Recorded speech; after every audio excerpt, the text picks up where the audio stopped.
கிருஷ்ணகிரியில் அரசு நிகழ்ச்சியில் பங்கேற்க வந்துள்ள முதலமைச்சர் மு.க.ஸ்டாலின் ரோட் ஷோ மேற்கொண்டிருக்கிறார். கூடுதல் விவரங்களை செய்தியாளர் ராஜகுமரன் வழங்க கேட்கலாம். ராஜகுமரன், வணக்கம். விவரங்களை சொல்லலாம்.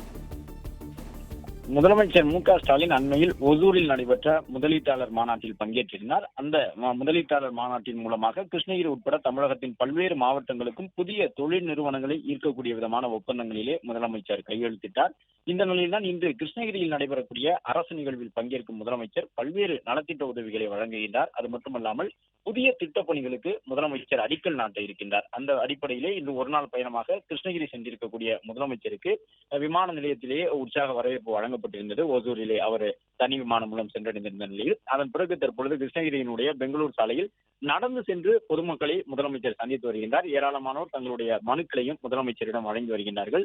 முதல்வர் வருவதை முன்னிட்டு அவரை வரவேற்பதற்காக திமுகவினர் மட்டுமல்லாமல் பல்வேறு தரப்பை சார்ந்த வணிகர்கள் உள்ளிட்டவர்கள் எல்லாம் நீண்ட வரிசையில் காத்திருந்து தற்பொழுது முதலமைச்சருக்கு தங்களுடைய வரவேற்பினை வழங்கி வருகின்றார்கள். இந்த நிலையில்தான் தனது வாகனத்தில் இருந்து இறங்கி ரோட் ஷோ என்ற முறையிலே நடந்து செல்லக்கூடிய முதலமைச்சர் அங்கு இருக்கக்கூடிய திமுகவின் தொண்டர்கள் உட்பட பொதுமக்கள் தரக்கூடிய மனுக்களையும் பெற்றுக் கொண்டது மட்டுமல்லாமல் கரம் குலுக்கி பல்வேறு நபர்களுக்கு தன்னுடைய வாழ்த்துக்களையும் தெரிவித்துக் கொண்டார். முதலமைச்சரை சந்தித்த நபர்கள் தங்களுடைய மனுக்களையும் ஒரு சிலர் வழங்கியிருந்தார்கள். தங்கள் பகுதியிலே மேற்கொள்ள வேண்டிய பணிகள் தொடர்பாக அவற்றையும் தற்பொழுது முதலமைச்சர் பெற்றுக் கொண்டது மட்டுமல்லாமல் அங்கே முதலமைச்சரோடு ஆர்வத்துடன் பல்வேறு நபர்கள் செல்பி உள்ளிட்ட புகைப்படமும் எடுத்து மகிழ்ந்தார்கள்.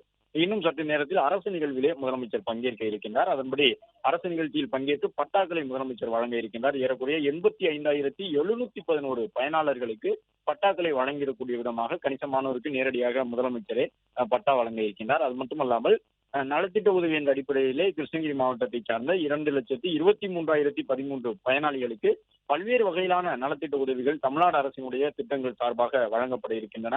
அதன்படி மூத்த குடிமக்கள் உள்ளிட்டவர்களுக்கான பல்வேறு நலத்திட்டங்களை முதலமைச்சர் வழங்க இருக்கின்றார். இது மட்டுமல்லாமல் ஏற்கனவே இந்த கிருஷ்ணகிரி மாவட்டத்தினுடைய ஒசூர் உள்ளிட்ட பகுதிகளில் எல்லாம் ஏற்கனவே இந்திய அளவிலே ஒரு மின்சார வாகன உற்பத்தியினுடைய கேந்திரமாக மாற்றப்பட்டிருக்கின்றது.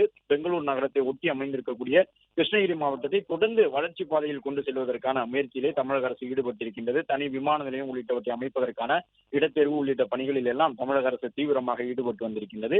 எனவே வணிக முக்கியத்துவம் வாய்ந்த ஒரு மாவட்டமாக கிருஷ்ணகிரி மாவட்டம் இருந்து வரக்கூடிய சூழ்நிலையில் பல்வேறு தொழில் நிறுவனங்களை ஈர்ப்பதற்காக தமிழக அரசின் தரப்பில் பல முயற்சிகள் மேற்கொள்ளப்பட்டு வருகின்றன. இன்று நடைபெறக்கூடிய நிகழ்விலே 2,885 கோடி மதிப்பீட்டிலான புதிய பணிகளுக்கு முதலமைச்சர் அடிக்கல் நாட்ட இருக்கின்றார்.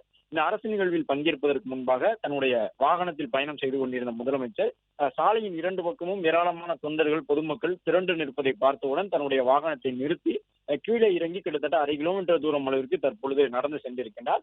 சாலையின் மையப்பகுதியில் நிற்கக்கூடியவர்கள் ஓரங்களில் நிற்பவர்களிடம் கைகுலுக்கி அவர்களுடைய வாழ்த்துக்களை பெற்றுக் கொண்ட முதலமைச்சருடன் குழந்தைகளோடு வந்தவர்கள் புகைப்படம் எடுத்துக் கொண்டார்கள். மனுக்களோடு வந்தவர்கள் முதலமைச்சருடைய தனிச் செயலாளர் உள்ளிட்டவர்களிடம் முதலமைச்சர் மூலமாக மனுக்களையும் வழங்கியிருக்கின்றார்கள்.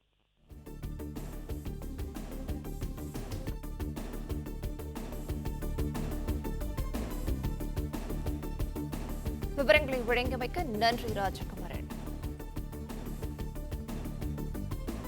பிளே ஸ்டோர் மற்றும் ஆப் ஸ்டோரில் இருந்து பாலிமர் செயலியை QR கோடு மூலம் பதிவிறக்கம் செய்யுங்கள். செய்திகளை உடனுக்குடன் பெறுங்கள்.